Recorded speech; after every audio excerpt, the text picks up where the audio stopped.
out-of-control HOA decided to bulldoze my family's 150-year-old historic barn, a barn that wasn't even in their jurisdiction, and ended up owing me millions in damages. And trust me, this story has more twists and turns than you could imagine, including how my military background helped me fight back against their illegal actions. Let's dive right into this wild ride. Before we jump back in, tell us where you're tuning in from, and if this story touches you, make sure you're subscribed, because tomorrow I've saved something extra special for you. This wasn't just any barn. This was a pre-Civil War structure that my great-great-grandfather built with his own hands back in 1855. It survived the Civil War, 2 world wars, and countless storms, only to face its biggest threat from a power-hungry HOA board that thought they could just take whatever they wanted. You know, after serving 3 tours in Afghanistan and coming home with a Purple Heart, I thought I'd seen it all. But nothing prepared me for watching a bulldozer tear into a piece of American history that had been in my family for 5 generations. The barn wasn't just a building, it was a registered historical landmark that still had the original wooden beams, hand-forged nails, and even some equipment from the 1800s inside. We're talking about a structure that tourism boards would feature in their brochures about our state's agricultural heritage. What makes this story even more infuriating is that this HOA, which I'm going to call Pine Valley Estates, trust me, you'll understand why I'm changing their name when you hear what happened, had absolutely zero authority over my property. My land wasn't even part of their development. We're talking about a clearly marked, separately deeded, 5-acre historic property that predated their fancy subdivision by over 150 years. But here's where it gets really interesting, and why I'm sharing this story with you today. These HOA officers didn't just make a mistake. They committed multiple federal crimes, violated several historical preservation laws, and ended up triggering an investigation that revealed corruption going back years. We're talking about fake documents, embezzled funds, and a level of arrogance that's almost hard to believe. The amount they ended up owing me, let's just say it was enough to not only rebuild the barn to historical specifications, but also to ensure that no HOA in our state will ever try something like this again. And wait until you hear about the karma that came back to bite them, because this story doesn't just end with a court judgment. I know some of you might be wondering why I didn't stop them before they started demolition. Well, that's another crazy part of this story. They deliberately waited until I was at a VA appointment to bring in their bulldozers. They thought they could present me with a fait accompli and that I'd just roll over and accept it. Big mistake. Really big mistake. For those of you who've been following my channel, you know I don't usually share personal stories like this. I'm more of a mind my own business kind of guy. But what happened here needs to be told, because it's not just about my barn. It's about standing up to corruption, protecting our historical heritage, and showing that even the most powerful local organizations aren't above the law. So grab your favorite beverage, settle in, and let me tell you about how a group of HOA officers learned the hard way that you don't mess with a veteran's property, especially when that property is a piece of American history. And trust me, by the end of this video, you'll understand why this case is now being taught in property law classes across the state. So before I get into how this HOA managed to destroy a piece of American history, let me give you some context about this property and why it means so much more than just land and buildings. Like I mentioned, this barn was built in 1855, but what I didn't tell you is that it was actually constructed as part of an underground railroad way station. Yeah, that's right. This barn literally helped save lives during one of the darkest periods of American history. My great-great-grandfather, Thomas Jefferson Marshall, and yes, he was named after that Thomas Jefferson, was a staunch abolitionist who designed this barn with hidden compartments and secret passages. These weren't just architectural features, they were literal lifelines for escaped slaves making their way north to freedom. The barn's main support beam still had markings that historians believe were used as directional guides for the Underground Railroad. When I came back from Afghanistan in 2019, this property was passed down to me by my grandfather, James Marshall III. He was also a veteran, having served in Vietnam, and he always told me that this land was meant for someone who understood both its historical significance and the importance of protecting it. You see, every marshal who's owned this property since 1855 has served in the military. It's kind of our family tradition. We protect our country, and then we come home to protect this piece of history. The property itself is about 5 acres now. It used to be much larger, about 50 acres, but over the years, portions were sold off as the city expanded. But these specific 5 acres, including the barn and the original farmhouse, were always kept intact because of their historical significance. We've had museums send researchers here, schools do field trips, and even had several documentary crews film the barn for historical programs. The barn itself, well, calling it just a barn almost feels like an insult. It was a 3-story structure built with hand-hewn oak beams that were cut from trees that grew right here on the property. The joinery was all done by hand, using mortise and tenon joints that hadn't budged an inch in over 150 years. The roof was made of original slate tiles, and while we'd had to replace some over the years, we always made sure to use period-appropriate materials. Inside, we had original farming equipment from the 1800s, including a hand-operated grain mill, a cider press, and various tools that my great-great-grandfather had either made himself or brought with him from Pennsylvania. These weren't just farm implements, they were museum-quality artifacts that told the story of American agricultural history. What made this property even more special was its location. We're situated on what used to be the outskirts of town, but as the city grew, development started creeping closer. That's how we ended up with Pine Valley Estates as our neighbors. But here's the crucial part. Our property was specifically excluded from all surrounding developments because it was registered as a historical site with both the state and federal government. I had actually been in the process of working with the Historical Society to get the barn designated as a National Historic Landmark. We'd already completed most of the paperwork, documented the property's connection to the Underground Railroad, and were just waiting for the final review process. The Historical Society's preliminary assessment valued just the barn alone at over $2.8 million, factoring in its historical significance, the original materials, and its role in American history. I'd been living here full-time since my discharge, slowly working on preserving and documenting everything. My plan was to eventually open up part of the property as an educational center, focusing on both the Underground Railroad history and early American farming techniques.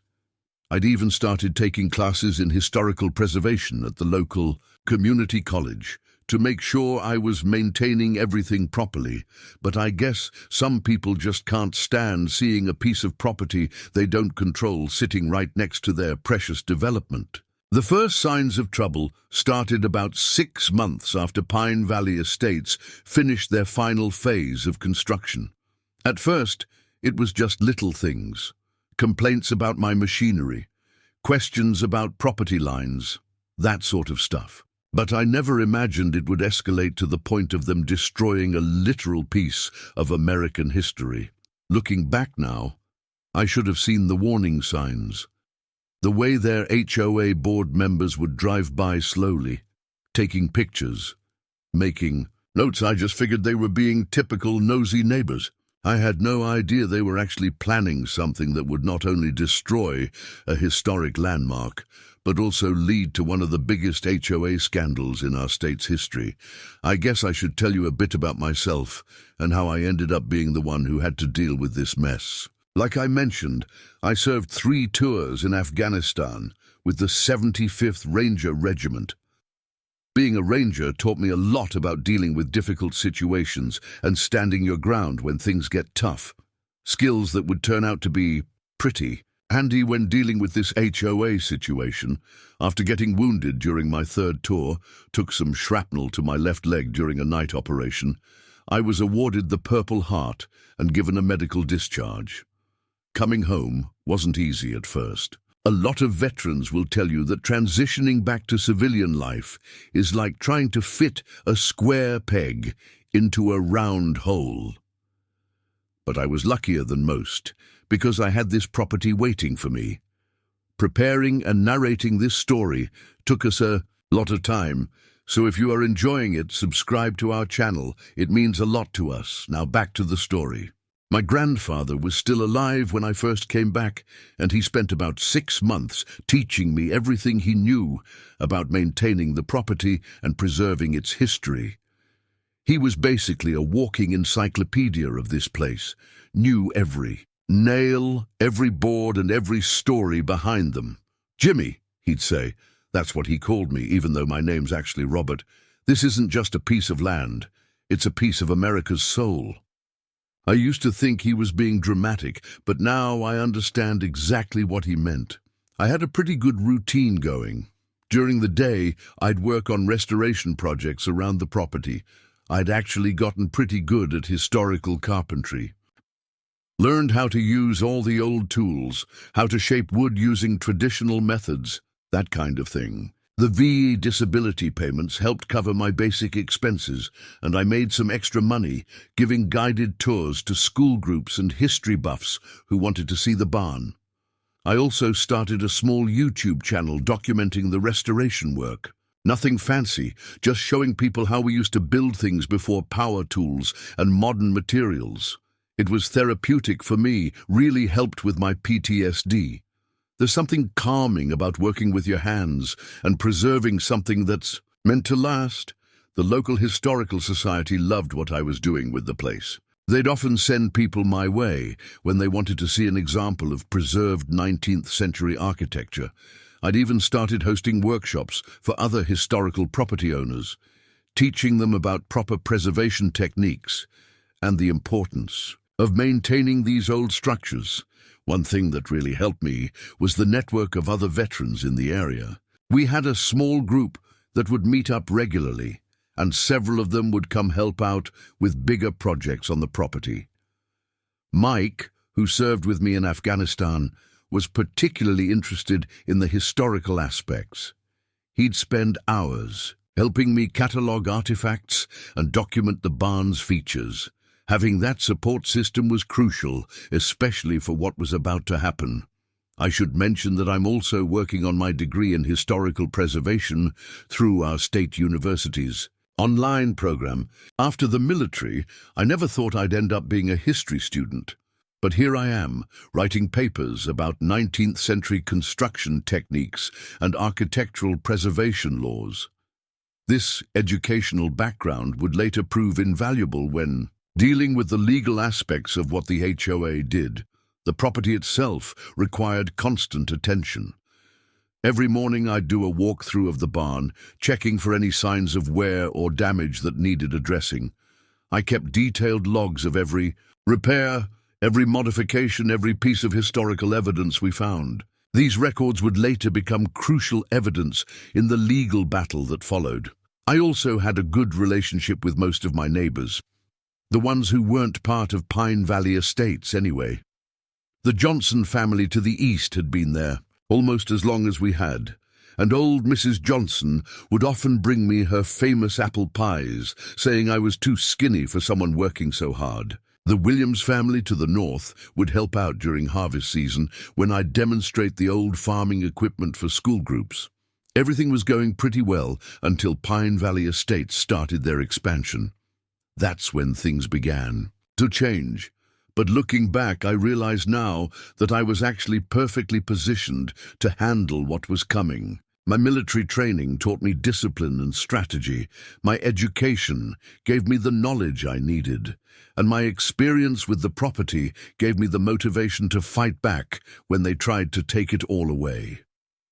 Little did I know that all of these elements, my military background, my education, my documentation habits, and my connection to the local community would become crucial pieces in the battle that was about to unfold. Because when that HOA decided to take on this disabled veteran and his historic barn, they had no idea what they were getting themselves into. Enter Karen Davidson, the newly elected president of the Pine Valley Estates HOA. Picture every stereotype of a power-hungry HOA board member, multiply it by 10, and you might come close to understanding what we were dealing with here. She'd moved into Pine Valley about a year before all this happened, coming from some fancy suburb in California, and immediately started climbing the HOA's social ladder. From what I heard from some of the residents who actually talked to me, she'd basically staged a hostile takeover of the HOA board. The previous president, a reasonable guy named Tom Mitchell, had suddenly stepped down after some kind of emergency board meeting that nobody seems to remember being notified about. Next thing everyone knew, Karen was in charge, and things started changing fast. The first time I met her was during one of my workshop sessions. I was outside the barn with a group of history students demonstrating how to properly restore period-correct windows when this brand-new Mercedes SUV comes rolling up my driveway, like it owned the place. Karen steps out, wearing what looked like a full business suit in the middle of July, and marches right up to our group like she's about to give a corporate presentation. "Mr. Marshall," she said, not even waiting for me to finish what I was explaining to the students, "I'm Karen Davidson, the new president of Pine Valley Estates." She handed me a business card that had more titles than a medieval nobility announcement. "We need to discuss some concerns about your facility." The way she said facility made it sound like I was running some kind of illegal operation instead of preserving a historic landmark. I tried to be polite, explaining that I was in the middle of a workshop and would be happy to talk later. But Karen wasn't the type to take a hint.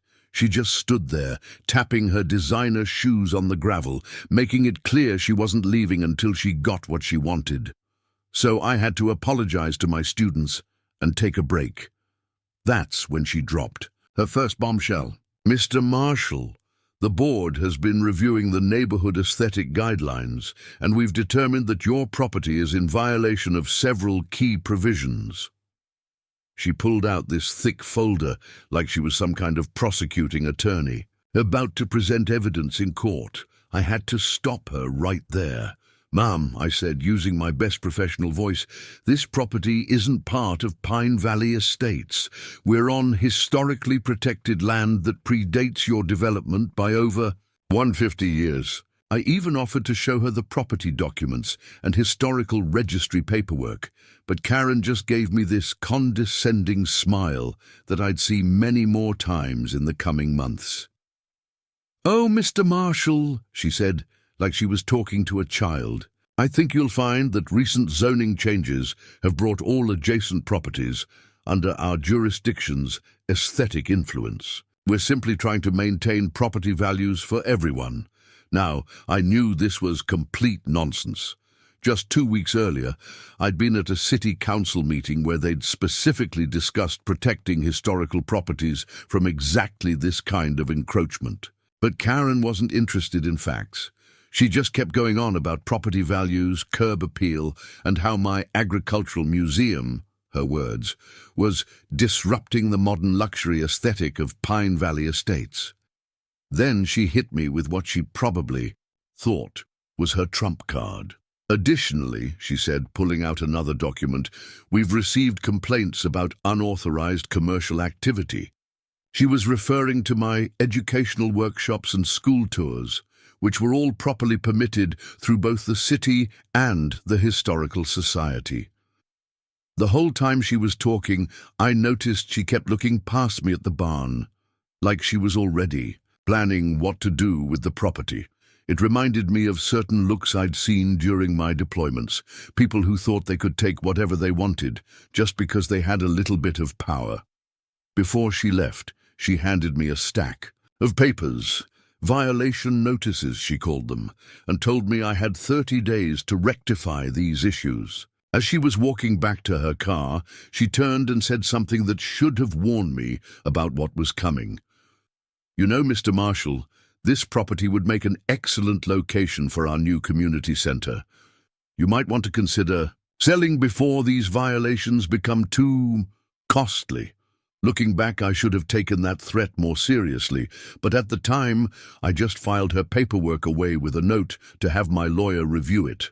I had no idea that this was just the opening move in Karen's plan to take my property, or that she'd go to such extreme lengths to get what she wanted.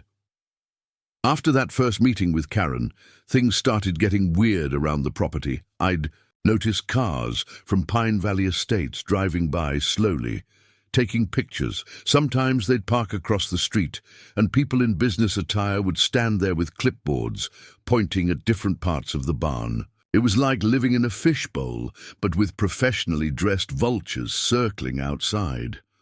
About a week after Karen's visit, I started getting official-looking letters from the Pine Valley Estates HOA.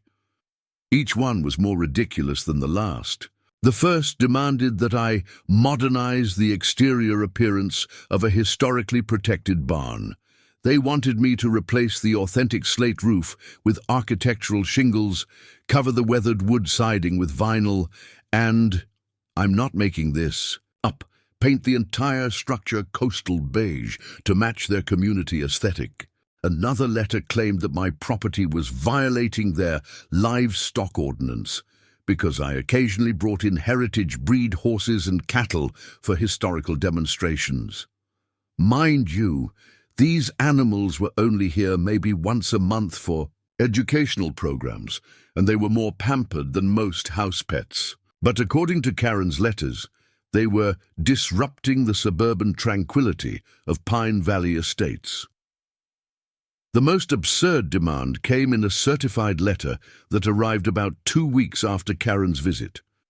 They wanted me to remove all the original 19th century farming equipment from the barn because it constituted unsightly storage of industrial machinery.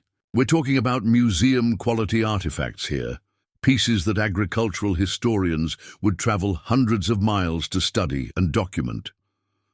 I tried to be reasonable about all this. I sent polite responses through my lawyer, explaining again that my property wasn't part of their HOA, and including copies of the historical registry documentation. I even invited their board to attend one of our educational workshops so they could understand the historical significance of what we were preserving here. Their response? They started fining me. Every day, I'd get another notice of violation with increasingly large financial penalties attached. $100 for unauthorized historical architecture, $250 for period inappropriate building materials, $500 for maintaining an agricultural aesthetic in a luxury residential zone. By the end of the month, they claimed I owed them over $25,000 in fines. Things got even more bizarre when they started sending their architectural compliance officers onto my property. I'd catch them walking around the barn with measuring tapes and cameras, making notes and taking pictures. When I'd confront them, they'd wave these official-looking badges that turned out to be completely made up. Literally, something they'd ordered online. One afternoon, I found Karen herself inside the barn, running her hands along the original support beams and muttering about structural modernization requirements. When I asked her how she got in, she actually claimed that as HOA president, she had the right to inspect any property within their sphere of influence. I had to call the police to have her removed, and even then, she kept insisting she was within her rights. The final straw came when they started interfering with my educational programs. They would park their cars blocking my driveway just before school buses were scheduled to arrive. They'd stand at the edge of my property with signs claiming the barn was unsafe and not up to code. One time, they even called the health department, claiming I was running an illegal petting zoo because we had a historical sheep shearing demonstration planned. I started documenting everything. My security cameras were running 24/7, and I kept detailed logs of every interaction. My military training kicked in. I treated it like a reconnaissance mission, gathering intelligence and documenting patterns of behavior. I even had some of my veteran buddies help me set up additional cameras in case they tried anything when I wasn't around. Looking back, I realize now that all these harassments and bogus violations were just a smokescreen. They were trying to wear me down, make me feel like giving up the property would be easier than fighting them. What they didn't understand was that rangers don't give up, especially when we're protecting something important. But even with all my preparation and documentation, I never imagined they'd go as far as they did. All these petty attacks and bogus violations were just the setup for what they really had planned. And if I had known what was coming next, I would have gotten a lot more than just security cameras. The situation came to a head about 2 months after Karen's first visit. I was scheduled to meet with my VA doctor for a routine checkup, something Karen and her HOA spies must have found out about, because they timed what happened next perfectly. The day started normally enough. I did my morning property check at 6 a.m., updated my security logs, and headed out for my 9 a.m. appointment. Everything was fine when I left. The barn was standing proud, just like it had for the last 150 years. 3 hours later, my world would be turned upside down. It was during my appointment when my phone started blowing up. First, it was Mrs. Johnson calling. Then Mike, my army buddy. Then the local historical society. Everyone was trying to reach me at once. When I finally got a chance to check my messages between medical tests, my blood ran cold. The HOA had brought in bulldozers. Not just one, but 3 massive demolition vehicles. According to my neighbors, Karen showed up around 10 a.m. with a full demolition crew, complete with what she claimed was a municipal demolition permit. She had some official-looking paperwork that she was waving around, claiming they had legal authority to remove hazardous structures from the area. Mrs. Johnson, bless her heart, tried to stop them. She stood in front of the bulldozers and threatened to call the police. Karen actually had the nerve to have her security team, she'd hired private security, escort my 75-year-old neighbor off my property, claiming she was interfering with official HOA business. I immediately left my appointment, breaking every speed limit getting back home. But by the time I arrived, it was too late. The scene that greeted me looked like something out of a war zone, and believe me, I know what those look like. Half of the barn was already gone. 150 years of history, reduced to splinters and rubble in less than an hour. Karen was standing there in her designer suit, surrounded by her security team, looking at the destruction with this satisfied smirk on her face. When she saw me pull up, she actually had the audacity to walk over and hand me another one of her business cards. "Mr. Marshall," she said, like she was doing me a favor, "as you can see, we've begun the necessary demolition of this unsafe structure. Once it's cleared, we can discuss the terms of your property's integration into Pine Valley Estates. I think you'll find our offer quite generous, considering the circumstances." I'm not proud of what I said next. Let's just say my ranger training included some pretty colorful language. But I managed to keep my cool enough to do 3 crucial things. First, I called 911. Then I called my lawyer. Finally, I started recording everything on my phone. Karen tried to hand me some paperwork, claiming it was all perfectly legal. "We have permits," she said, waving a stack of documents. "This structure was declared hazardous by our architectural review board. We're well within our rights to protect our community's property values." The police arrived pretty quickly, probably because Mrs. Johnson had already called them 3 times. When they asked to see the demolition permits, Karen's whole demeanor changed. She started getting nervous, making excuses about the permits being in process and claiming there was a verbal agreement with the city. But here's where her whole plan fell apart. One of the officers specialized in property crimes and knew exactly what questions to ask. When he started inquiring about specific permit numbers and authorization codes, Karen's confidence crumbled. The permits she had were obvious fakes, not even good ones. They had signatures from city officials who hadn't worked for the department in years. The police shut down the demolition immediately, but the damage was already done. The barn, my family's legacy, a piece of American history, was partially destroyed. Priceless historical artifacts were crushed under piles of rubble. The structural integrity of what remained was compromised. As the police were taking statements, Karen tried to leave the scene. But remember those security cameras I installed? They had caught everything, including her giving direct orders to the demolition crew to proceed, despite several people telling her they needed to wait for proper authorization. That's when I looked at her and said something that made her face go pale. You know what's interesting about historically protected buildings, Karen? Destroying them isn't just a civil offense, it's a federal crime. The next 48 hours were absolute chaos. While the police were still taking statements and documenting the scene, my phone wouldn't stop ringing. The state's historical preservation office had gotten wind of what happened and was sending emergency assessors. The local news had picked up the story and was running footage of the destruction during their evening broadcast. Even the FBI got involved because, as it turns out, deliberately destroying a registered historical site can trigger federal investigations. Karen, meanwhile, had shifted into full damage control mode. By that evening, she'd already called an emergency HOA meeting where, according to some sympathetic residents who later contacted me, she tried to spin this whole thing as a unfortunate miscommunication. She claimed there had been urgent safety concerns about the barn's structure and that they had acted in the community's best interest. But her story started falling apart almost immediately.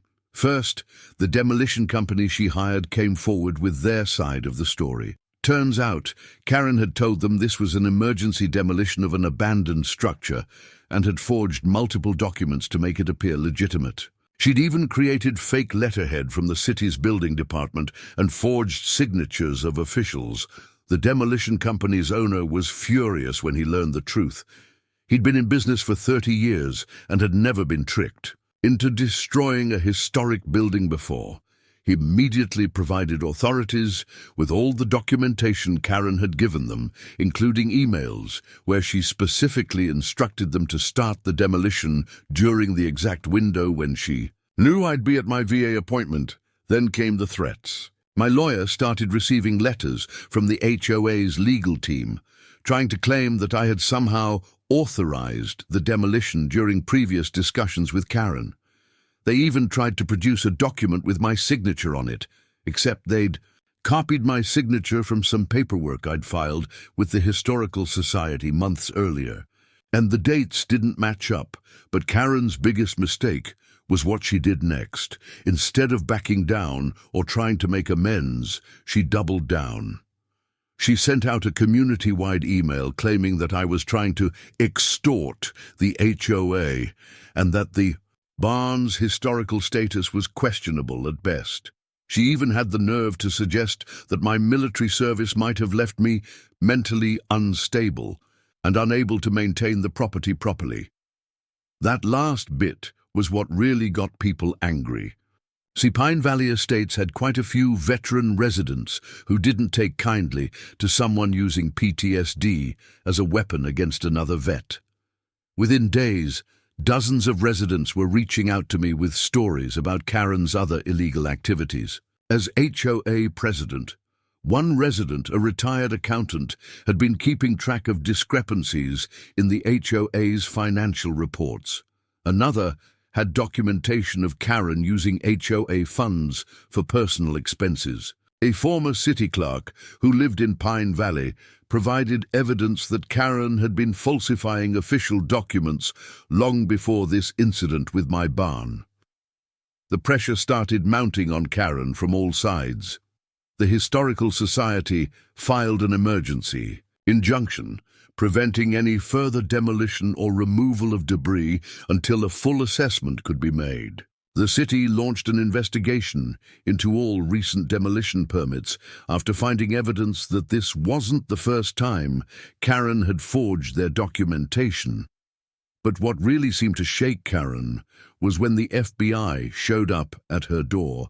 See, destroying a historic site is one thing, but forging Federal Historical Registry documents, which they found on her computer during their investigation, is a whole other level of crime. The look on her face when they led her out of her house in handcuffs was something I'll never forget. All this time, I was working with historical preservation experts to salvage what we could from the barn. Every piece of debris had to be carefully documented and preserved as evidence. We found pieces of the original Underground Railroad hiding spaces crushed under the rubble. Each discovery felt like another twist of the knife, but also strengthened the case against Karen and the HOA. The media coverage kept growing too. What started as a local story about HOA overreach quickly became national news. Preservation societies from across the country started reaching out, offering support and expertise. Veterans groups organized protests outside the Pine Valley Estate's gatehouse. The story wasn't just about a destroyed barn anymore. It had become a symbol of standing up to corruption and preserving American history. Just when I thought things couldn't get more intense, Karen decided to make one last desperate move that would ultimately be her final undoing. It happened about a week after the initial demolition, while we were still cataloging the damage and working with investigators to document everything. I was on site with a team from the Historical Society, carefully going through the rubble and preserving what we could, when 3 large SUVs came roaring up my driveway. Karen jumped out of the first one, followed by what looked like private security. Not the same ones from before. These guys were much more aggressive looking. She was waving some kind of court document and screaming about how she had an emergency preservation order that gave the HOA authority to secure the site. Of course, this document was just as fake as all her others, but she'd gotten better at forgery over the week. This one actually looked somewhat official at first glance. She'd even managed to copy a judge's signature from another document, something that would later add forgery of court documents to her growing list of charges. The security team she hired this time didn't waste any time asking questions. They just started pushing people around, trying to force everyone off the property. One of them actually shoved Dr. Sarah Jenkins, a 60-year-old architectural historian, who was documenting the original woodwork, nearly knocking her to the ground. That's when things got physical. See, I'd had a feeling something like this might happen, so I'd asked some of my veteran buddies to help provide security while we worked. Mike, who'd served with me in Afghanistan, was there that day, along with a couple other vets. When they saw Dr. Jenkins get pushed, they immediately stepped in. Now, I need to make something clear. None of us wanted violence. We're trained to de-escalate situations, and that's exactly what we tried to do. Mike calmly informed Karen's security team that they were trespassing on private property and needed to leave immediately. He even offered to wait with them while we contacted the police to verify any documents they had. But Karen wasn't having it. She started screaming about property values and community standards, working herself up into a frenzy. Then she made the biggest mistake of all. She tried to personally rush past everyone to get to some of the historical artifacts we'd managed to salvage, yelling something about how she was going to end this once and for all. What she didn't know was that we had multiple cameras recording everything, and the FBI had installed their own surveillance equipment after the initial incident. Every move she made was being documented from multiple angles. When she grabbed one of the original hand-forged tools and tried to throw it into her SUV, claiming she was securing evidence, it was all caught on video. The situation escalated quickly after that. Her security team, realizing they might be in legal trouble themselves, started backing away. But Karen was like a woman possessed. She actually tried to start up one of the bulldozers that had been left on site under police supervision. Thank God she didn't know how to operate it, or we might have lost even more historical artifacts. The police arrived pretty quickly. They'd been keeping a close eye on the property since the initial demolition, and this time, they weren't taking any chances. When they saw the fake court order and realized Karen had impersonated a judge's authority, they immediately placed her under arrest. The sight of her being led away in handcuffs for the second time in a week, still screaming about property values and community standards, was both sad and surreal.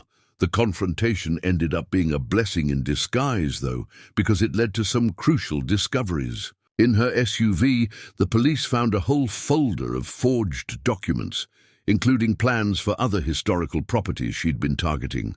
There were fake permits, forged signatures, and even detailed schedules of when various property owners would be away from their homes.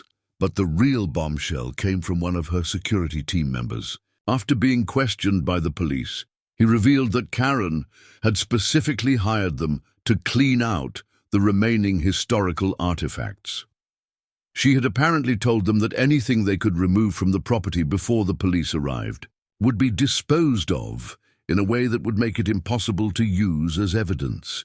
Now, it's important to understand exactly why what Karen did was so monumentally illegal, because this goes way beyond just your typical property destruction or HOA overreach. We're talking about multiple layers of federal and state crimes here, and I want to break this down so you can understand just how serious this situation was.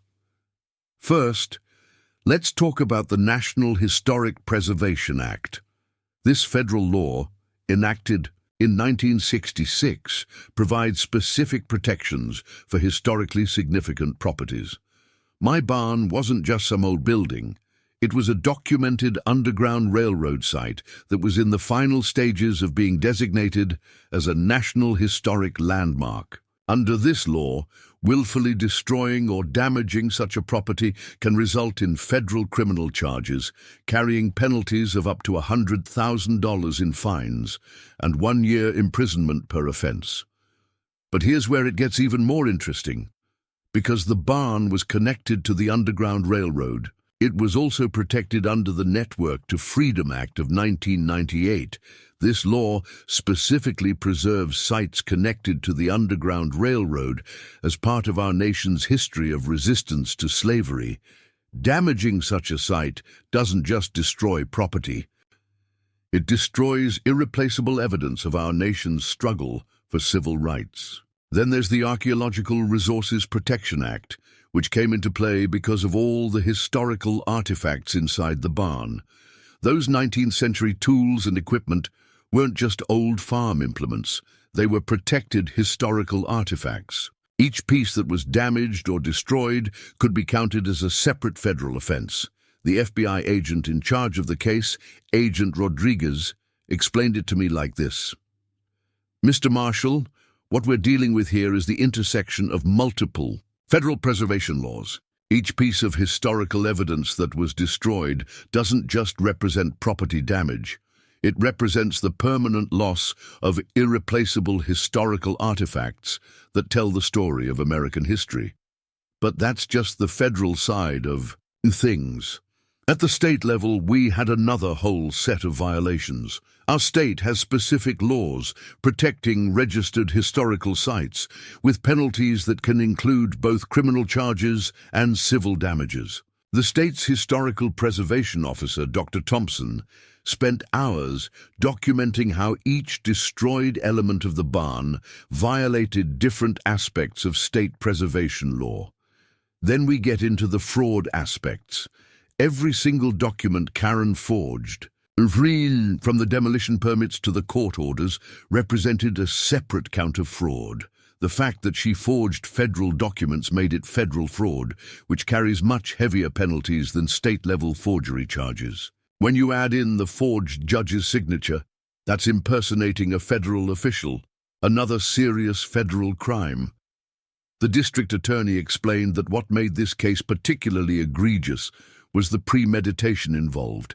Karen didn't just make a hasty decision. She spent weeks planning this, forging documents, hiring multiple demolition crews, and deliberately timing the destruction for when she knew I would be at a VA appointment. Each step of planning added to the severity of the charges. But here's what really sealed her fate legally: the connection to interstate commerce. Because the barn was a tourist site that attracted visitors from other states, and because we regularly hosted educational programs for out-of-state schools and universities, destroying it affected interstate commerce. This might sound like a technicality, but it's what gave federal prosecutors even more jurisdiction over the case. The civil side of things was just as complex. Beyond the obvious property damage, there were issues of heritage loss, educational impact, and cultural damage. Dr. Erica Martinez, an expert in historical preservation law who consulted on the case, explained that calculating damages would involve not just the cost of rebuilding, but also the loss of historical value, the impact on future research, and the destruction of irreplaceable artifacts. As she put it, how do you put a price tag on a piece of American history? These aren't just materials and labor we're talking about. These are physical connections to our past that can never be truly replaced. This understanding of the multiple layers of legal protection would become crucial as we moved forward with both criminal and civil cases. The first thing my lawyer, David Steinberg, did was file for an emergency protective order. This wasn't just your standard restraining order. We needed something that would protect what remained of the barn and all the historical artifacts from any further interference. David had experience with historical preservation cases, but he said this was unprecedented in terms of scope and urgency. We need to treat this site like a crime scene, he explained during our first emergency meeting, because that's exactly what it is. Every piece of debris, every damaged artifact, every splinter of historical wood needs to be documented and preserved as evidence. He worked through the night drafting multiple legal documents, each addressing different aspects of the situation. We filed our first motion at 8 a.m. the next morning, appearing before Judge Maria Rodriguez in federal court. The judge, as it turned out, had a background in historical preservation law before taking the bench, and she immediately grasped the severity of the situation. She issued a comprehensive protection order that included several crucial elements. First, she ordered a 24/7 police presence at the property. This wasn't just about preventing Karen or the HOA from causing more damage. It was about preserving a federal crime scene. The judge also ordered the immediate impounding of all equipment used in the demolition, including the bulldozers, as evidence. Each piece of equipment would need to be thoroughly documented to prove which parts of the barn they'd destroyed. But the most important part of the order was the evidence preservation requirement. Judge Rodriguez appointed a team of court-approved historical preservation experts who would oversee every aspect of the site documentation. This team included archaeologists, architectural historians, and even specialists in 19th century construction techniques. Dr. James Chen, the lead archaeological expert, set up a grid system across the entire property. Every piece of debris, no matter how small, had to be photographed, catalogued, and carefully stored. What we're doing, he explained to me, is essentially conducting an archaeological excavation of your own property. Every splinter could be evidence both for the criminal case and for eventual restoration efforts. The process was painstaking. The team had to wear special protective gear to avoid contaminating the evidence. They used specialized photography techniques to document the destruction in 3 dimensions, creating a virtual model of both the damage and what the barn had looked like before. Each piece of wood was carefully examined for its historical significance. My Military training actually came in handy during this phase. The systematic approach to evidence collection wasn't that different from how we documented sensitive sites during deployments. I worked alongside the experts, helping them understand what various parts of the barn had looked like before the destruction, and identifying pieces of the Underground Railroad hiding spaces among the rubble. One of the most heartbreaking moments came when we uncovered fragments of the original hand-carved support beams. These weren't just pieces of wood. They contained markings that historians believed were used as directional signals for escaped slaves. Each damaged piece represented not just destroyed property, but erased historical evidence of one of America's most important movements towards freedom. The legal team also brought in financial forensics experts. They weren't just looking at the cost of the physical damage, they were calculating the historical and cultural value of what was lost. Victoria Chang, a specialist in historical property valuation, spent days going through our previous documentation, determining the monetary value of each destroyed artifact and historical feature. In cases like this, she explained, we have to consider multiple types of value. There's the replacement cost of materials, the lost historical value, the impact on future research and education, and even the loss of cultural heritage. Each category needs to be separately documented and valued. Meanwhile, David was building what he called our legal fortress. He filed motions in both federal and state courts, ensuring that we had every possible legal protection in place. He also started the process of bringing in additional federal agencies, the Department of the Interior, the National Park Service, and even the Civil Rights Division of the Justice Department, given the Underground Railroad connection. The whole process was expensive, but numerous historical societies and preservation organizations stepped forward to help. They recognized that this case could set important precedents for protecting historical sites from development pressure and HOA overreach. Within days, we had a legal and preservation team that would have made any major museum jealous. The next few weeks were absolute chaos on my property. Picture a scene that looked like a cross between a crime scene investigation, an archaeological dig, and a military operation. We had teams of experts working in shifts around the clock, countless official vehicles coming and going, and a constant stream of officials needing to document different aspects of the destruction. The most immediate challenge was protecting what remained of the barn from the elements. The partial demolition had left the structure dangerously exposed, and we were heading into our region's rainy season. The preservation team had to work with structural engineers to design a temporary protective structure that would shield the remains without causing any additional damage to the historical materials. This temporary structure ended up being a massive undertaking in itself. They couldn't just throw up some tarps and call it a day. Everything had to be done with extreme care to avoid disturbing potential evidence or causing further damage to the historical materials. The solution they came up with was a state-of-the-art temporary building that completely enclosed what was left of the barn, with climate control systems to protect the exposed historical wood. It's like building a museum around a museum, as Dr. Chen put it. The temporary structure cost over $100,000 to build, but it was necessary to preserve what remained.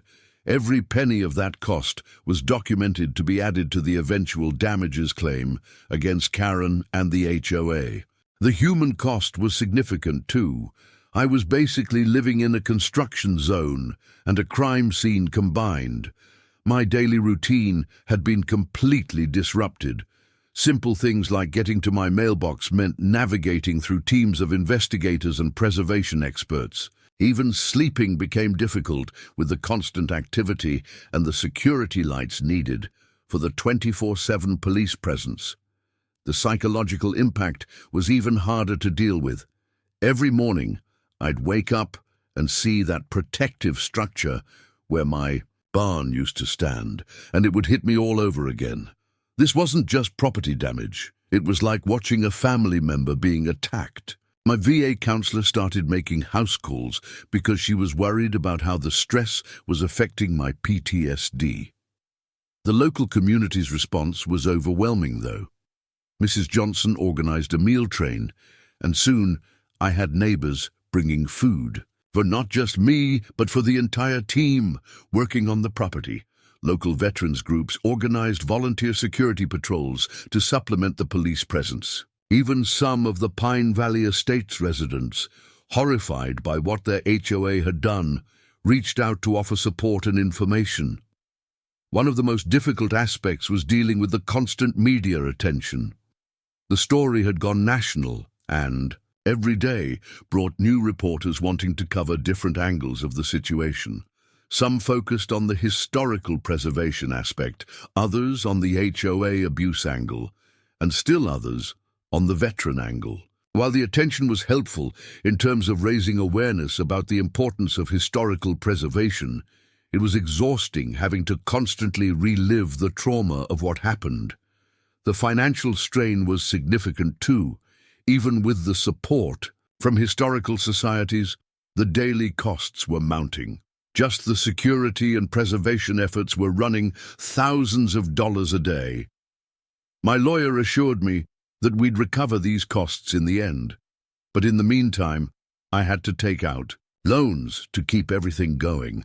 The hardest part was seeing the impact on the educational programs we used to run. School groups that had scheduled visits had to be turned away. The Historical Society had to cancel months of planned workshops and events. Each cancellation represented not just lost income, but lost opportunities to share this important piece of history with the public. Dr. Jenkins, who had been documenting the original woodwork when Karen made her second attack, spent hours going through our previous documentation, trying to create detailed records of what was lost. Each piece of this barn told a story, she explained one evening, fighting back tears. Every joint, every mark, every hiding space, they were all physical connections to the people who risked everything for freedom. Some of those stories are now lost forever. Preparing for the legal battle was like getting ready for a major military operation. We needed intelligence, evidence, strategy, legal arguments, and allies, expert witnesses. My lawyer, David, set up a command center in a conference room at his office where we had walls covered with timelines, documents, and photographs detailing every aspect of the case. This isn't just about property damage, David explained during one of our strategy sessions. We're building a case that encompasses historical preservation law, civil rights violations, criminal destruction of protected property, and fraud. Each aspect needs to be documented and presented perfectly.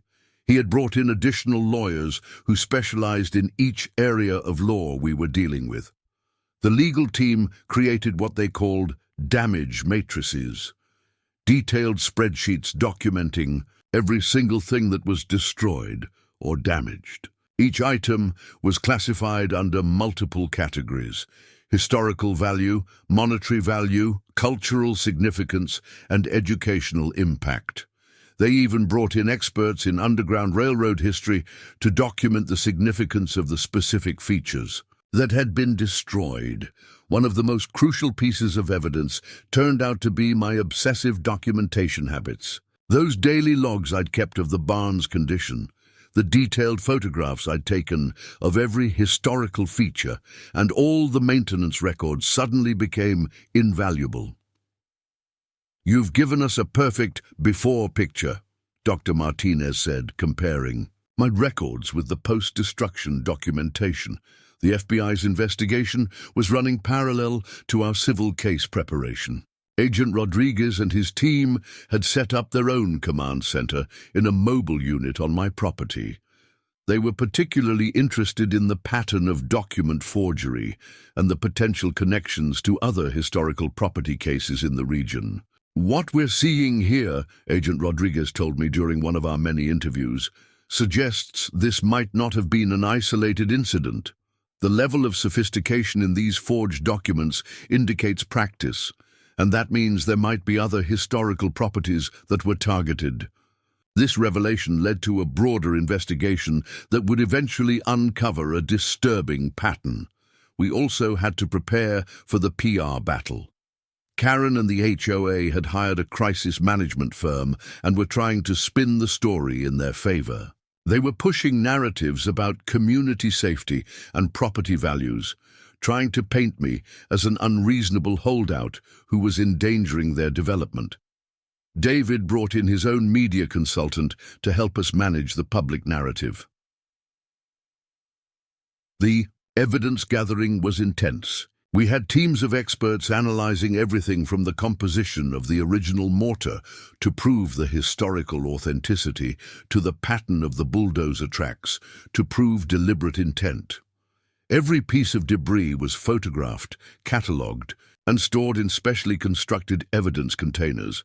The financial forensics team was building what they called a destruction map, a detailed analysis of not just what was destroyed, but the ripple effects of each loss. For example, the destruction of one original support beam didn't just represent the loss of a piece of wood.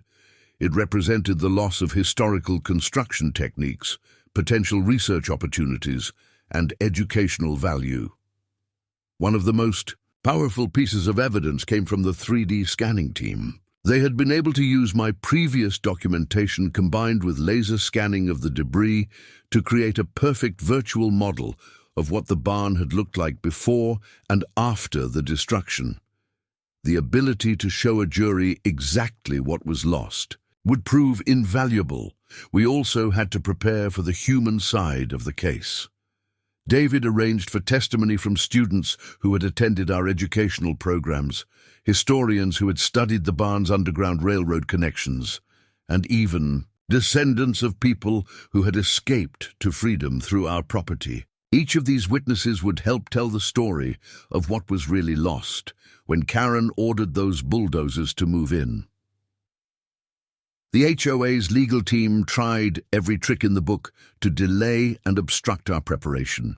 They filed motion after motion, trying to limit our evidence gathering, challenged our expert witnesses' credentials, and even tried to argue that the historical registry paperwork hadn't been properly filed. David handled each challenge methodically, building an even stronger case with each attempted obstruction.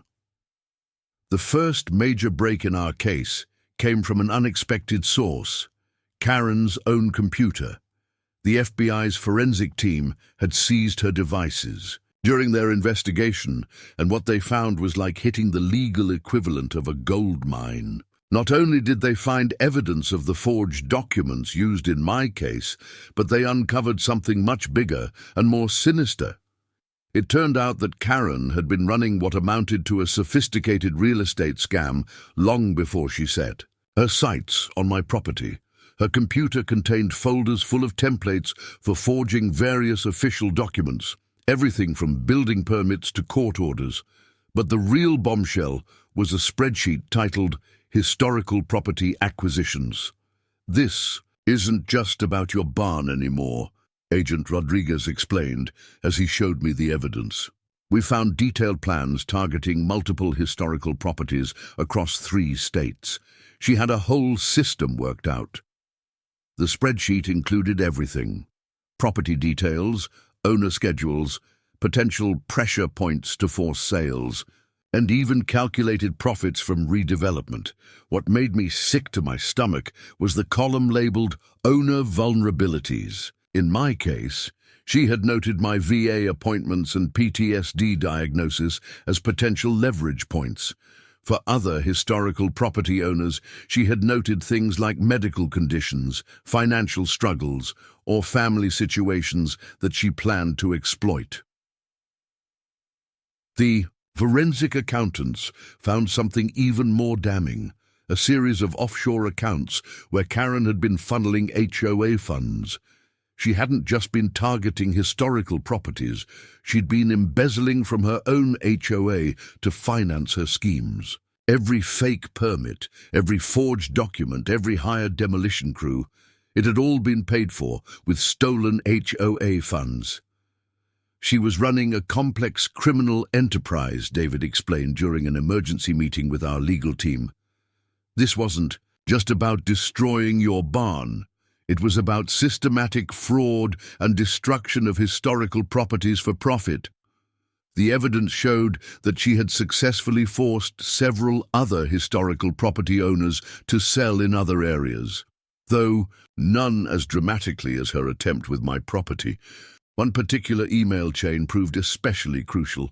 It showed Karen corresponding with a developer about my property months before she became HOA president. She had promised them she could clear the historical obstacle and deliver a clean property for development. The developer's responses indicated they had no idea she was planning to use illegal means. They thought she was going through proper channels. The most damning piece of evidence was a video file found in her deleted items, a recording of her actually practicing forging signatures. She had downloaded examples of various official signatures and was methodically learning to replicate them. The timestamp on the video was from just days before she launched her attack on my property. But perhaps the most shocking discovery was a draft letter to other HOA boards in the region offering to help them deal with historical properties in their areas. She was planning to expand her operation, marketing herself as a consultant who could help HOAs modernize their neighborhoods by eliminating historically protected properties. The FBI also found evidence that Karen had been researching ways to discredit historical designations. She had detailed notes on challenging historical registry status, manipulating property records, and even plans to plant evidence of structural problems that could justify emergency demolition orders. This wasn't just criminal, it was a direct attack on our nation's historical heritage. When confronted with this evidence during questioning, Karen apparently tried to claim her computer had been hacked. But the FBI's forensic team was able to prove that all the documents had been created using her unique login credentials, often late at night from her home IP address. Her digital fingerprints were all over everything. The investigation also revealed that she had created a network of fake companies to make her operations look legitimate. Each demolition contractor, each security team, each consultant she hired had been carefully selected and given forged credentials to make them appear more official than they were. The first major hearing in our case was scheduled for early October. Judge Rodriguez had cleared her entire calendar for what everyone expected to be a complex and lengthy proceeding. But what happened instead was something none of us expected. It turned into a complete rout in our favor.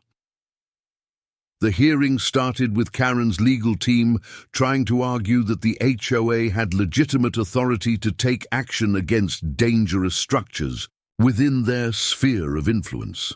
They had prepared a lengthy presentation about property values and community safety, complete with glossy photographs of other successful HOA renovations, but they never got to finish their presentation. As soon as they mentioned legitimate authority, our legal team sprung their trap. David stood up with a stack of documents, the evidence from Karen's computer showing the forged permits and planned fraud. But what really caused the courtroom to go silent was when he played the video of Karen practicing signature forgeries. "Your Honor," David said, his voice steady and clear, "before we proceed with arguments about HOA authority, I believe the court needs to address the matter of systematic fraud and criminal conspiracy." He then methodically laid out the evidence, the spreadsheets of targeted properties, the offshore accounts, the forged documents, and the emails discussing the planned destruction of my property. The look on Karen's face when she realized her own computer had betrayed her was unforgettable. She actually tried to stand up and interrupt the proceedings, but her own lawyers grabbed her arm and forced her to sit back down. They knew what was coming. Judge Rodriguez's reaction was swift and severe. "This court has seen many cases of HOA overreach," she said, "but never anything approaching this level of premeditated fraud and destruction." She immediately issued a preliminary injunction freezing all of Pine Valley Estate's assets and ordering a full forensic audit of their accounts. But the real hammer fell when the FBI's evidence was presented. Agent Rodriguez took the stand and detailed how Karen's schemes extended far beyond just my property. He showed evidence of her attempts to target other historical properties, the network of fake companies she had created, and her plans to expand her operation to other areas. What we're looking at, Agent Rodriguez testified, is not just the destruction of one historical property, but a systematic attempt to erase protected historical sites for profit.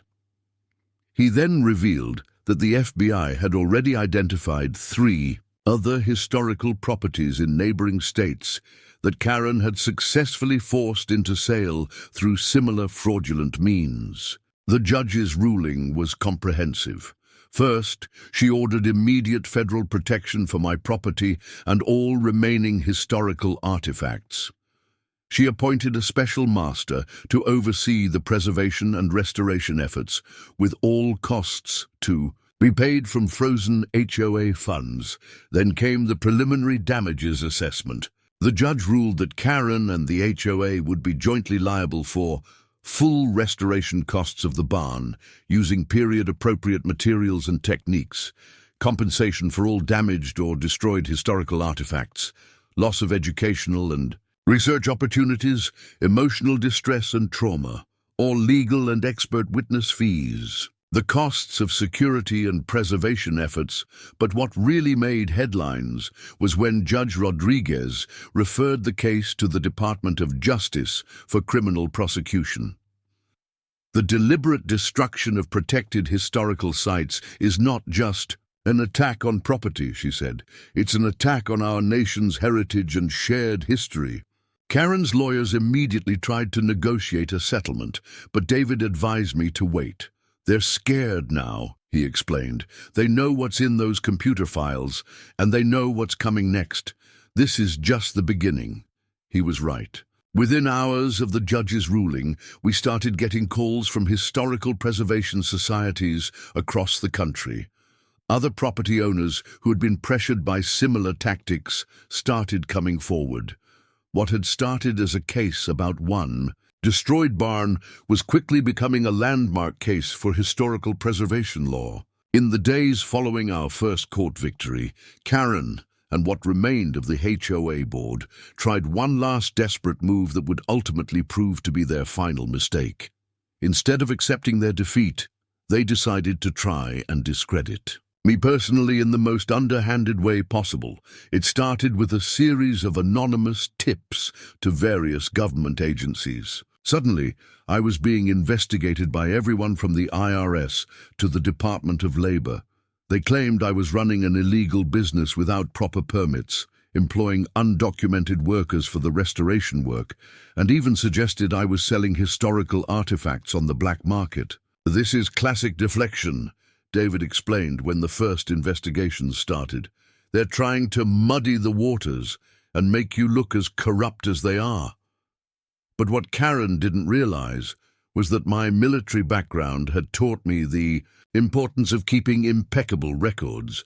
Every worker who had ever helped on the property was properly documented. I had records of every permit, every insurance policy, and every historical artifact.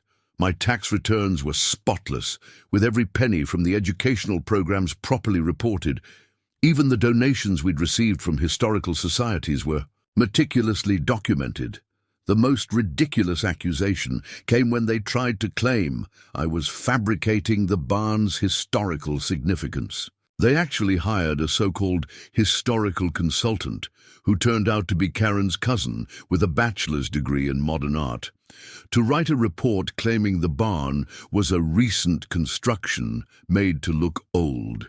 This backfired spectacularly when Dr. Jenkins and her team produced their detailed documentation, including dendrochronology studies of the original timbers that scientifically proved their age. We also had letters, photographs, and documents dating back to the Civil War era that verified the barn's role in the Underground Railroad. But Karen's team wasn't done yet. They tried to attack my military service record, suggesting I was exaggerating my injuries and PTSD to gain sympathy. This was a massive mistake. Not only did I have full documentation of my service and injuries, but this attack angered the veteran community like nothing else had. Within days, hundreds of veterans had organized a protest outside the Pine Valley estate's gates.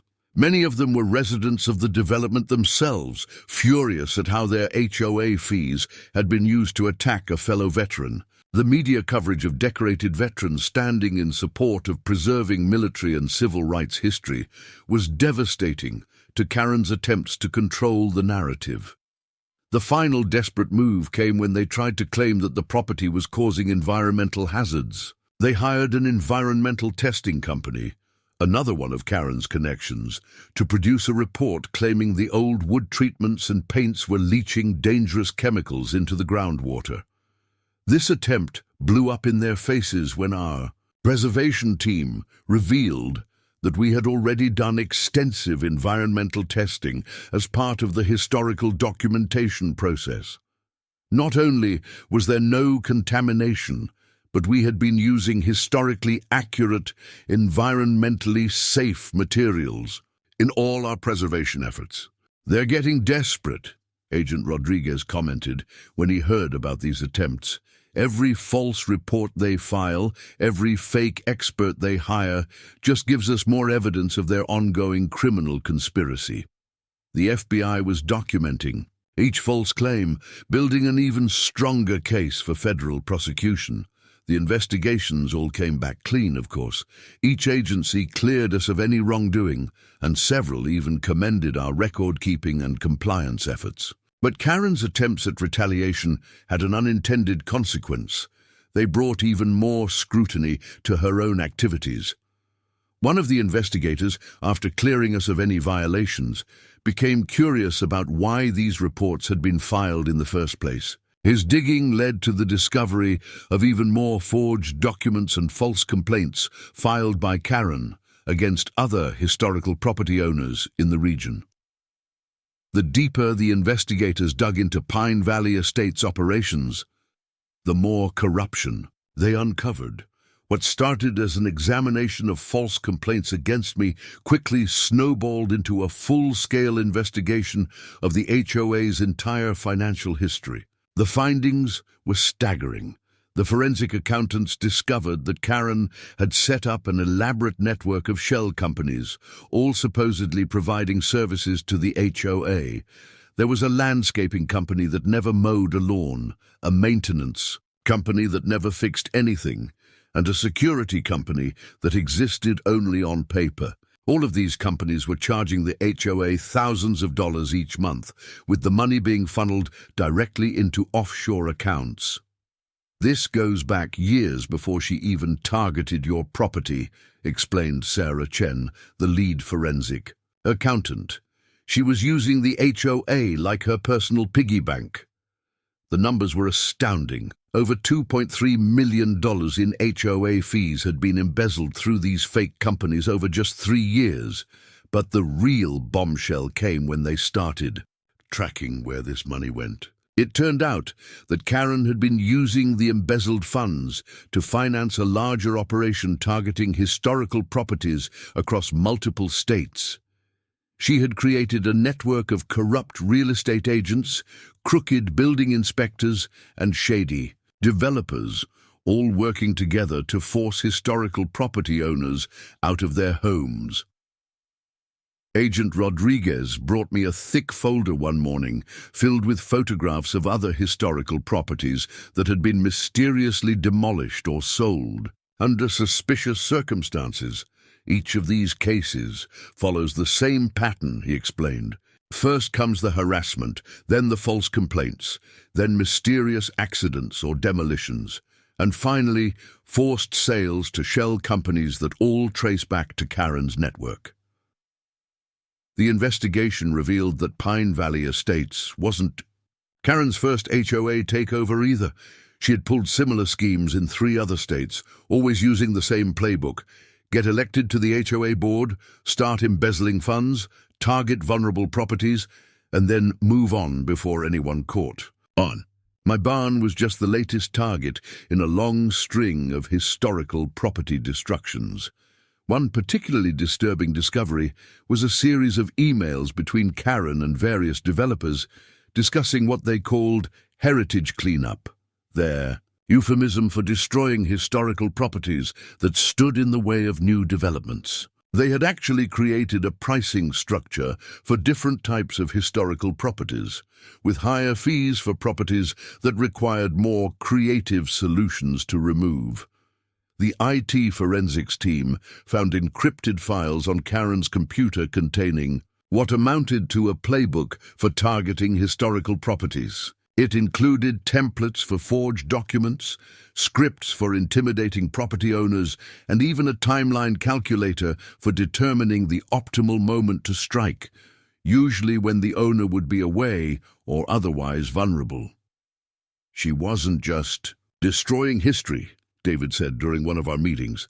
She was industrializing the process. The evidence showed that Karen had been planning to franchise her operation, teaching other HOA boards her methods for removing historical obstacles to development. The investigation also uncovered connections to several city officials who had been helping cover up these activities. Building inspectors who had looked the other way, permit office workers who had lost important paperwork, and even a junior court clerk who had helped Karen perfect her signature forgeries.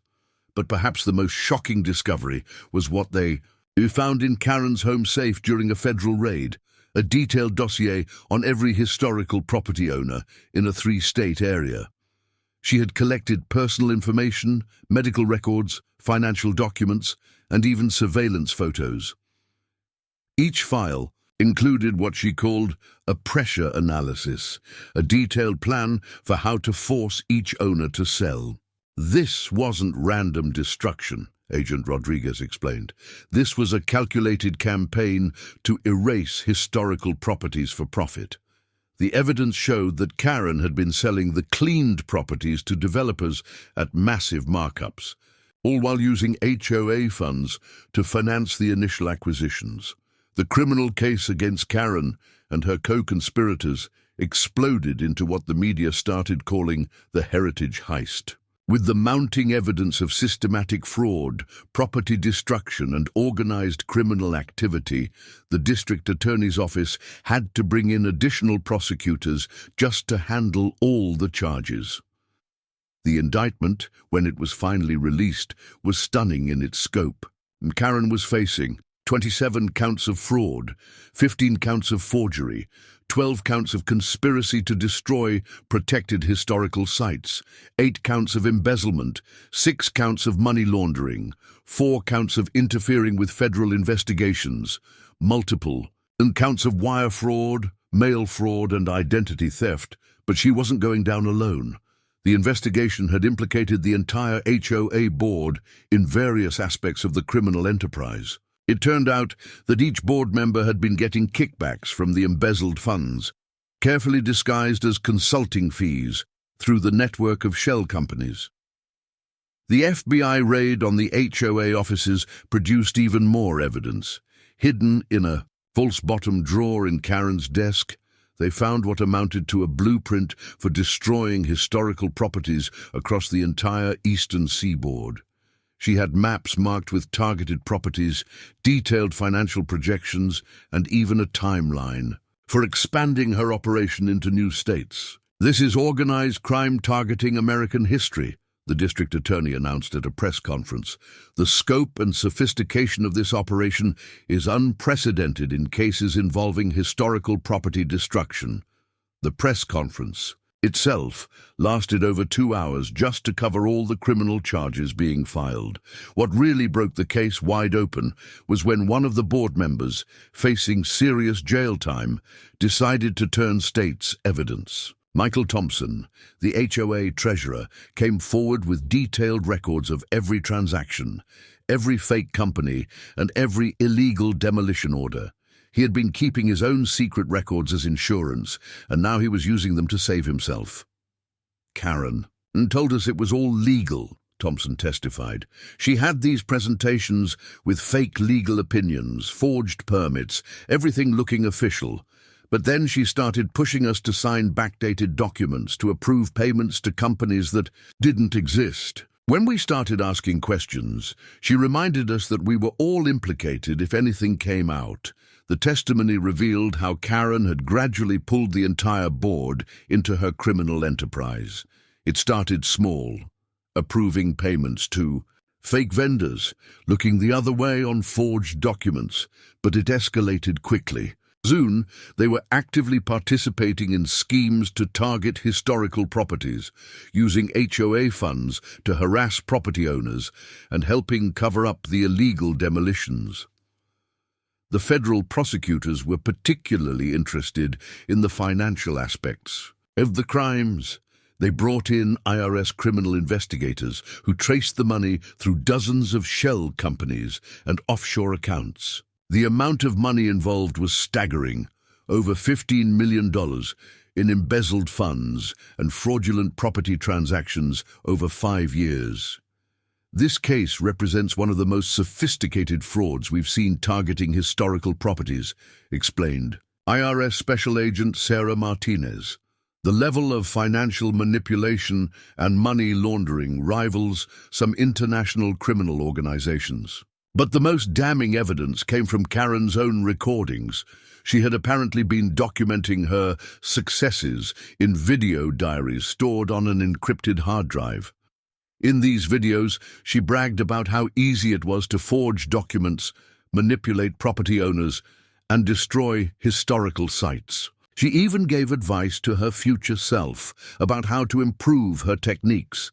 The videos showed her celebrating after successful demolitions, planning future targets, and even mocking property owners who tried to fight back. One video, recorded just hours after the destruction of my barn, showed her laughing about how she had timed the demolition to coincide with my VA appointment. The final court proceedings took place over 3 intense weeks. The criminal trial was held in federal court, while our civil case proceeded simultaneously in state court. It felt like living in 2 parallel legal universes, but both were heading toward the same conclusion: total victory. In the criminal case, Karen's defense strategy completely fell apart. Her lawyers tried to argue that she was just an overzealous HOA president who got carried away with her authority. But the evidence, especially those video diaries, painted a very different picture. The prosecution methodically presented evidence of each crime, building an overwhelming case of premeditated fraud and destruction. The jury took only 4 hours to reach their verdict, guilty on all counts. The sentencing hearing was even more dramatic. Victim impact statements were heard from not just me, but from other historical property owners who had been targeted by Karen's scheme. Dr. Jenkins gave powerful testimony about the irreplaceable, historical value that had been lost. The judge's sentence was severe: 25 years in federal prison, full restitution of all embezzled funds, forfeiture of all personal assets, lifetime ban from serving on any HOA board or property management position, additional fines totaling over $5 million. The other board members didn't fare much better. Despite their cooperation with prosecutors, they each received sentences ranging from 5 to 15 years, depending on their level of involvement. The judge made it clear that participating in the destruction of historical sites was a serious federal crime. But it was the civil case that really set precedents.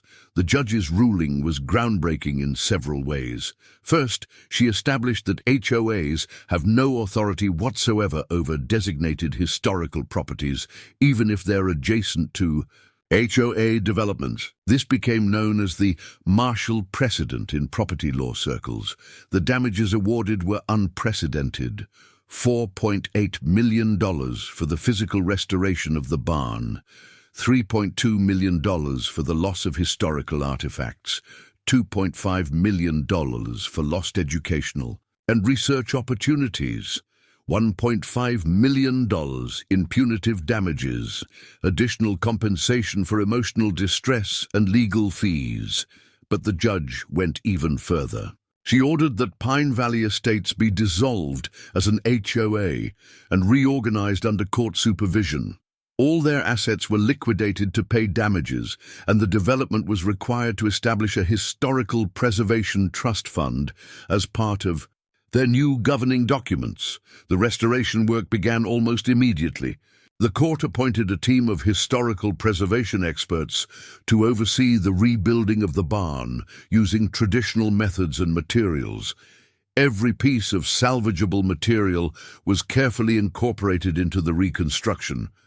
Perhaps the most satisfying part was watching the FBI seize Karen's mansion in Pine Valley Estates. They found even more evidence there, detailed plans for targeting other historical properties, fake documents ready to be used, and records of previous destructions we hadn't even known about. The case had far-reaching implications. Several states passed new laws strengthening protections for historical properties. HOAs across the country revised their bylaws to explicitly exclude any authority over historically designated sites. The National Trust for Historic Preservation even created a new program to help protect vulnerable historical properties from development pressure. Looking back on this whole ordeal, I realize it taught me and a lot of other people some powerful lessons about standing up for what's right and protecting our nation's history. This wasn't just about saving one barn. It became a symbol of something much bigger. The biggest lesson was about the importance of documentation and preparation. My military training had taught me to keep detailed records of everything, and that habit literally saved our case. Every photo I'd taken, every maintenance log I'd kept, every permit I'd filed, it all came together to prove not just what we'd lost, but why it mattered so much. The veteran community really stepped up throughout this whole thing, and it showed me how powerful our brotherhood can be when we stand together. Fellow vets from across the country reached out to offer support, with many sharing their own stories of dealing with overzealous HOAs or fighting to protect historical properties. "You fought for our country overseas," one veteran told me during a support rally, "and now you're fighting to protect its history at home. That's what service is all about." Those words really stuck with me because they captured exactly what this fight meant to so many of us. The historical preservation community learned important lessons too. Dr. Jenkins and her team developed new protocols for documenting historical properties, creating what they called disaster prevention archives, detailed records that could help protect other sites from similar attacks. They even named this new documentation system the Marshall Protocol after our case. But perhaps the most important lesson came from seeing how many people actually cared about preserving our history. When the story went national, we received support from people all over the country. School children sent letters about how they'd visited historical sites like our barn and learned about the Underground Railroad.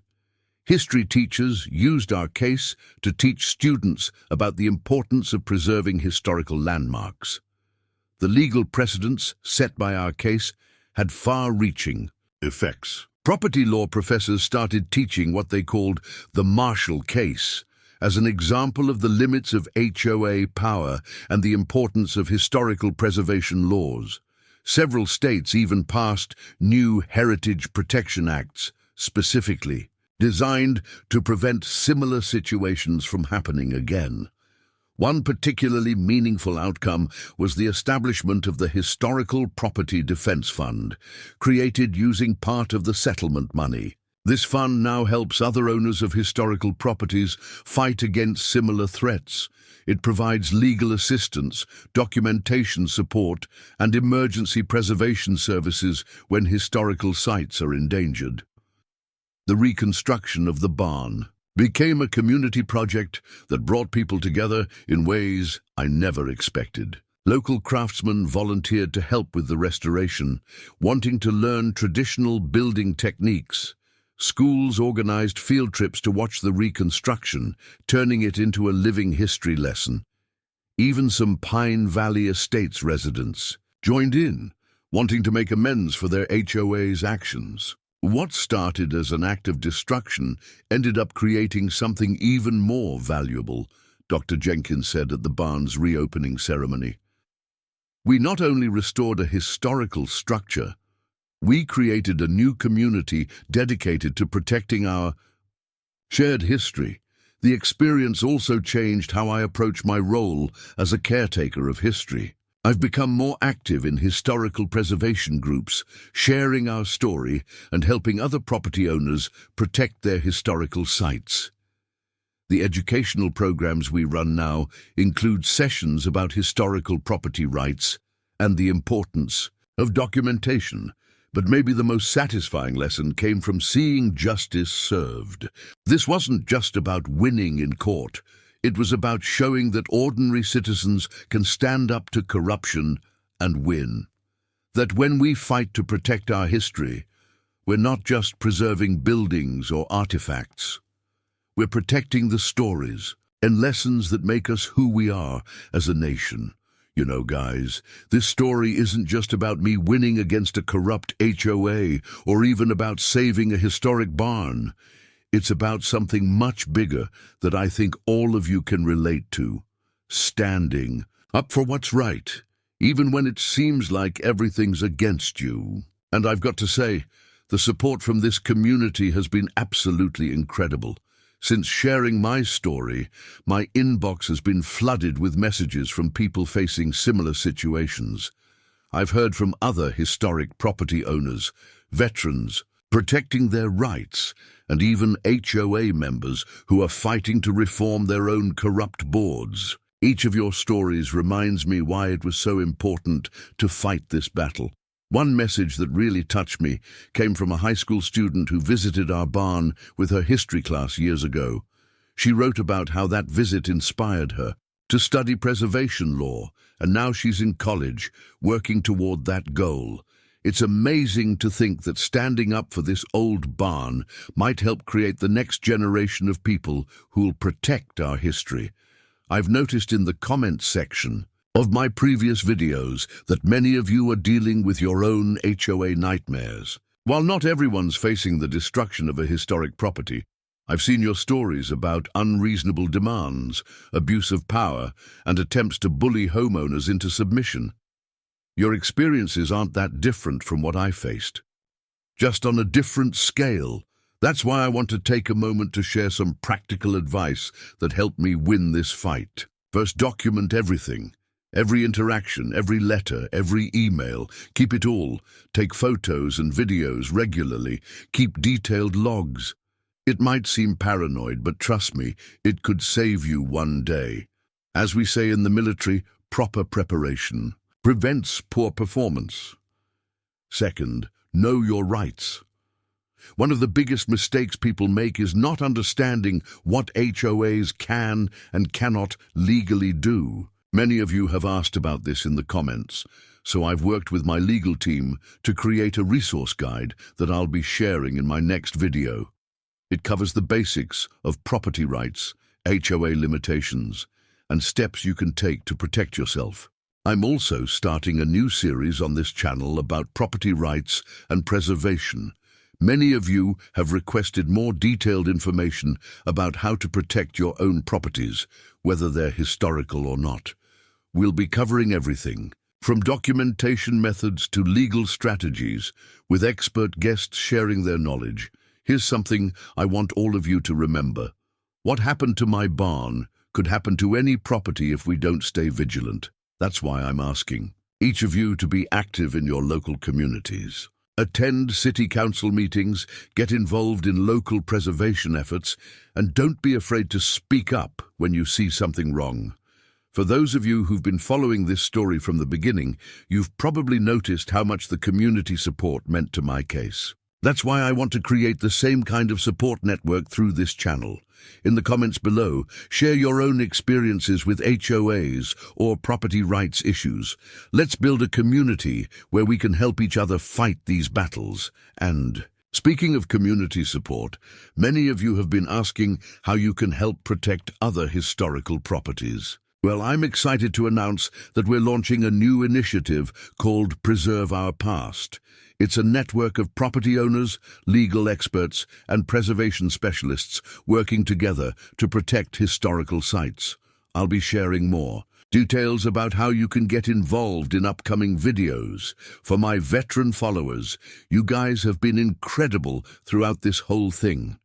Your support showed me that the brotherhood doesn't end when we leave the service.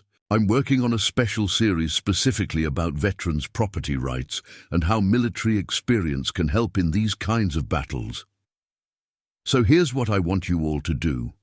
If this story resonated with you, if you're facing your own battles with unreasonable HOAs or fighting to protect your property rights, hit that like button and share this video. The more people who understand these issues, the harder it becomes for corrupt officials to abuse their power. Now, before we wrap up this story, I want to share something else that happened recently that really brings home why these battles are so important. Just last month, I received a letter from a family in Colorado who was inspired by our case to stand up to their own HOA. Their situation was different. They were fighting to protect a 100-year-old apple orchard from being bulldozed for a parking lot, but the principles were the same. This family's story shows exactly why sharing our experiences matters so much. They used the documentation methods I talked about in previous videos, followed the legal strategy we developed, and guess what? They won. Their orchard is now protected under state historical preservation laws, and their HOA had to completely redesign their expansion plans around it. Speaking of preservation victories, many of you have been asking for updates about our barn's restoration project. Well, I'm excited to announce that we're planning a special series of videos documenting the entire rebuilding process. You'll get to see traditional building techniques in action, learn about historical construction methods, and watch as this piece of American history comes back to life. But here's what's really exciting, and I've been keeping this under wraps until now. Remember all those school groups that used to visit the barn? Well, we're expanding that program. Thanks to the settlement money and some generous donations from the historical preservation community, we're building a proper education center. This will allow us to host more students, conduct better workshops, and really bring history alive for the next generation. I'm also working on something special for my veteran viewers. Many of you have reached out asking about how my military experience helped me handle this situation. So in the next few videos, I'll be breaking down how military training, everything from documentation to tactical planning, can be applied to protecting your property rights. Now, this leads me to an amazing story that recently came across my desk. It's about another veteran who's fighting to protect something incredibly important, not a barn this time, but something equally valuable to our nation's history. And let me tell you, what happened to them will absolutely blow your mind. But before I get into that story, I want to hear from you. Drop a comment below sharing what historical places mean the most to you. What pieces of history in your community do you think need protecting? Your answers will help guide our future content and maybe even help us identify properties that need support from our preservation network. Speaking of future content, make sure you've hit that subscribe button and turned on notifications.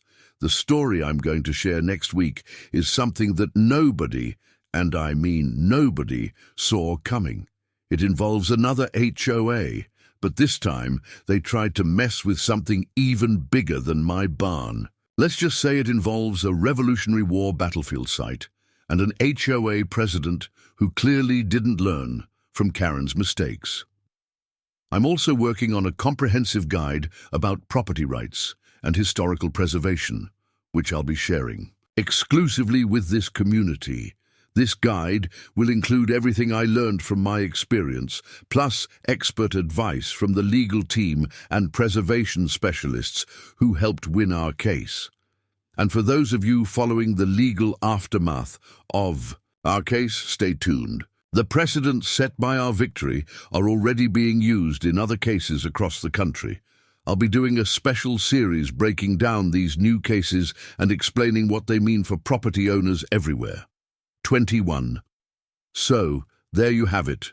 The full story of how an out-of-control HOA tried to destroy a piece of American history and ended up facing millions in damages and federal prison time. But remember, this isn't just my victory. It's a victory for everyone who believes in preserving our nation's heritage and standing up against corruption. Next week's video is going to be absolutely incredible. I've been working on this story for months, gathering evidence, interviewing witnesses, and what I've uncovered will shock you. Imagine Karen's level of corruption, but multiply it by 10. We're talking about an HOA that tried to claim ownership of an entire Revolutionary War battlefield, and what happened next is something straight out of a Hollywood movie. Let me give you a little teaser. It involves a midnight construction crew, a group of Revolutionary War reenactors who happened to be camping on the battlefield that night, and an HOA president who learned the hard way that you don't mess with history buffs who own authentic 18th century cannons. Trust me, you won't want to miss this one. Before you go, make sure to hit that subscribe button and ring that bell to stay updated. The support from this community has been incredible, and your comments and shares are what help these stories reach other property owners who might be facing similar battles. Remember to drop those star emojis in the comments if you enjoy these HOA stories.